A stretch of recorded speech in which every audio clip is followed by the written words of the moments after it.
Cuarto bloque en esta edición de Canal Rural Noticias y ya lo tenemos en pantalla Diego de la Puente para que nos cuente qué estuvo pasando con el mercado de granos en la jornada de hoy. Diego, ¿cómo te va? Buenas noches.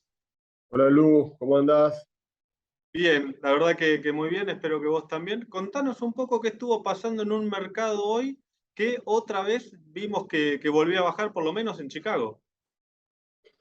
Sí, bueno, digamos, yo creo que lo asumo más como una toma de ganancias después de varias jornadas de suba, pero donde, digamos, básicamente no hubo demasiadas modificaciones, ¿no? Acá venimos con unos días en donde en este momento se está haciendo el tour de especialistas en Estados Unidos, el famoso tour del Pro Farmer, en donde se contrapone un poco, es el único, de alguna manera, la única empresa o la única gira que contrapone un poco lo que dice el USDA en materia de rendimientos y de producción.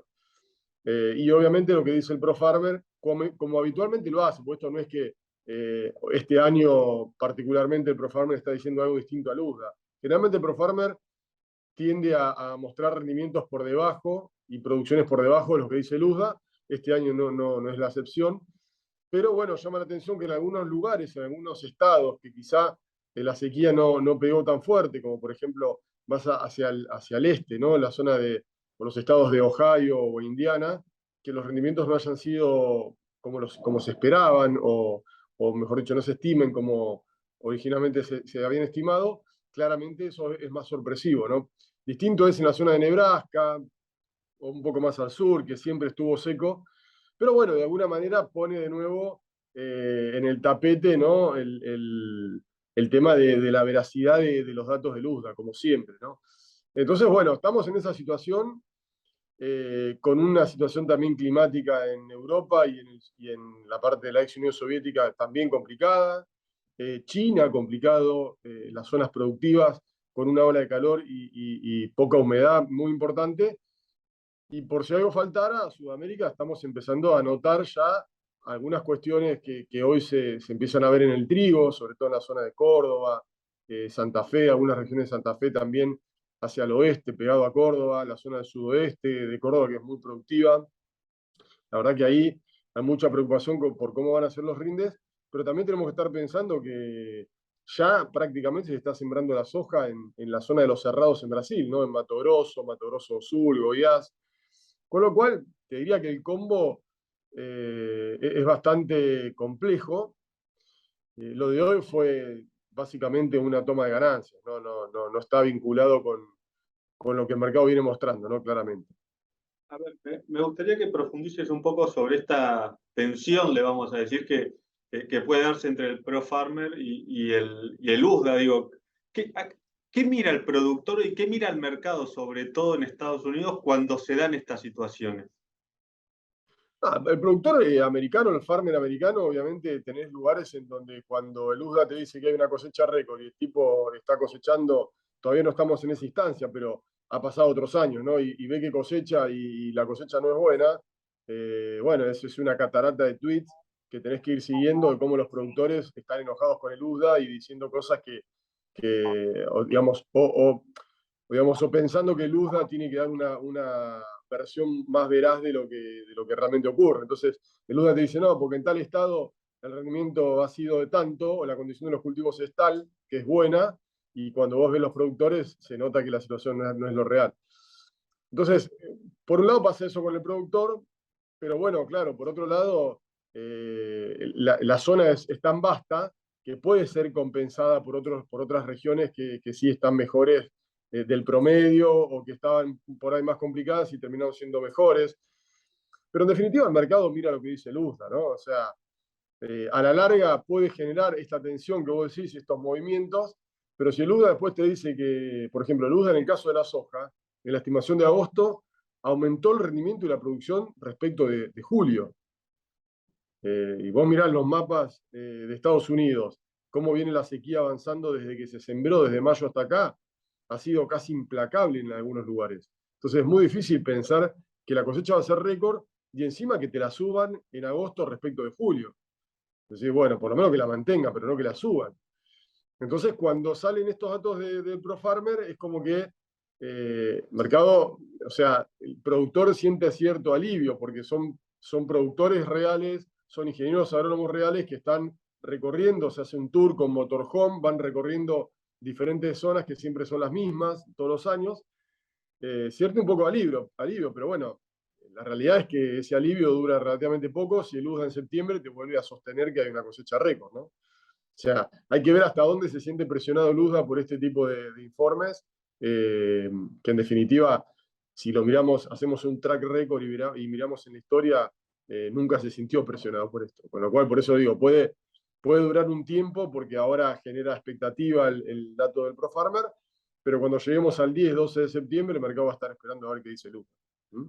Claro, la voz oficial va a terminar siendo la que impone sobre el mercado. Diego, ¿qué pasó con el maíz, que también tuvo una baja hoy en el mercado internacional? Es parte de lo mismo. Digamos, después de haber subido el maíz fue, si querés, donde las estimaciones son más complejas, ¿no? Porque al maíz le agarró el pleno periodo de antesis y de floración, los agarró con temperaturas muy por encima de lo normal, con lluvias muy por debajo de la media y pronósticos que eran parecidos. A la soja está siempre el llenado de grano de la soja, es un poquito más adelante en el tiempo.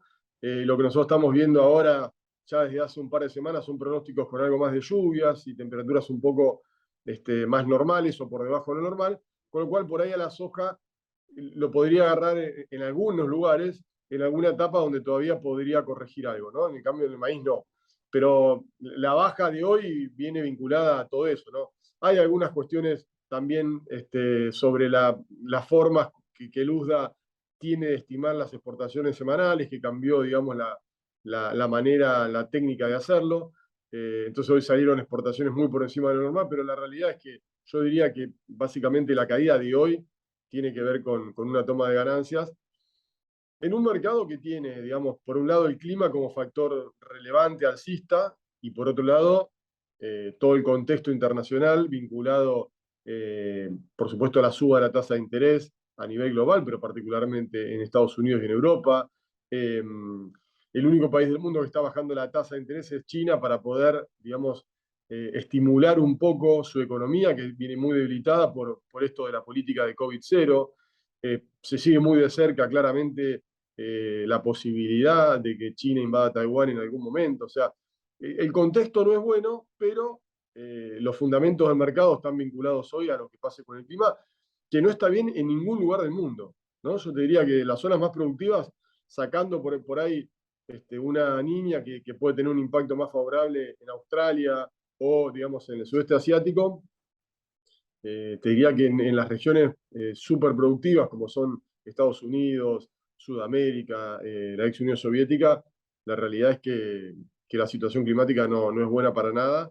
Y bueno, como digo, ¿no? Estamos terminando el proceso en la zona, digamos, del hemisferio norte, ¿no? Del clima boreal, y casi sin descanso arrancamos ahora a percibir lo que pueda pasar con el clima en Sudamérica, con pronósticos no lo digo yo, lo dicen los meteorólogos, de una triple niña. Entonces, bueno, todo eso genera una expectativa muy importante a nivel internacional y, por supuesto, también a nivel local, ¿no? Sin duda. Y hablando justamente a nivel local, hoy también se conoció que ya se dio por cerrada la campaña, la cosecha. ¿Qué está pasando en materia comercial con el maíz? ¿Se está vendiendo a un volumen mucho más elevado que la soja? ¿No se está vendiendo? ¿Cómo ves la cuestión comercial? No, yo hasta acá te diría que, por eso es que a mí me llama mucho la atención cuando se hablan de las cifras que no se liquidaron. Yo te diría, eh, puedo equivocarme, ¿no? Pero yo te diría que hoy el nivel de liquidaciones, digamos, está en función del farmer serio, del ritmo de venta del productor normal. Porque sí es cierto que hay menos soja vendida, pero hay mucho más maíz y trigo vendido de lo normal. O sea, estamos hablando de un nivel de ventas de trigo y de maíz que es récord de la campaña 21-22. Entonces, yo lo que creo es que el productor lo que decidió es, digamos, ver qué producto guarda y con qué se financia. Y como claramente el riesgo de que te cierren las exportaciones con estos volúmenes de equilibrio siempre es mucho más importante en el caso del trigo y del maíz, entonces el productor decidió vender trigo y maíz y retener soja. Pero no es que hay, digamos, un montón de millones de dólares que no se están liquidando. Eso para mí no existe. Inclusive, si vos mirás el ritmo de liquidaciones de soja de este año, con respecto, no a promedio histórico, sino a los últimos 2, 3 años, estás 8 puntos por debajo, más o menos. Son 2.500 millones de dólares. Pero por otro lado tenés digamos, una liquidación de trigo y de maíz, un ritmo de ventas que es récord. Por supuesto, eso es maíz y trigo que está, digamos, un volumen está a fijar, otra parte está fijado, pero bueno, forma parte de la venta. Digamos, lo que falta ahí es ponerle el precio en algunos casos. Pero la realidad es que yo no veo que vaya a haber, se está hablando ahora de hacer un nuevo sistema en donde por ahí, en vez de hablar sobre el tipo de cambio, se podría hablar de una eliminación de las retenciones a la soja a través de un mecanismo, que se hizo en el caso del petróleo, por un mes, ¿no? Y está bien, digamos, puede ser muy bueno, eso le daría un 30% más de valor o un 33% más de valor al precio de la soja, pero la realidad es que si el productor no tiene dónde volcar esos pesos, o sea, con insumos o con deuda o en alguna inversión en algo, va a ir al dólar. O sea, lo que por un lado se está liquidando porque el precio por ahí mejora un 30 o un 33%, parte de eso, si no tengo en qué aplicarlo, va a volver al dólar porque nadie se va a quedar en pesos. Entonces, yo no veo, digamos, que sea tan fácil, tan sencillo y que va a haber una carrada de liquidaciones, porque en definitiva, digamos, lo que se está liquidando hoy es prácticamente lo que habitualmente se liquida en el conjunto, ¿no? No mirando la soja particularmente, que sí es menos. Pero en el conjunto no hay mucha diferencia, porque lo menos que hay de soja, hay más liquidaciones de trigo y de maíz, o hay más ventas de trigo y de maíz. La Puente, muchísimas gracias. Gracias a vos, Luciano, un abrazo grande.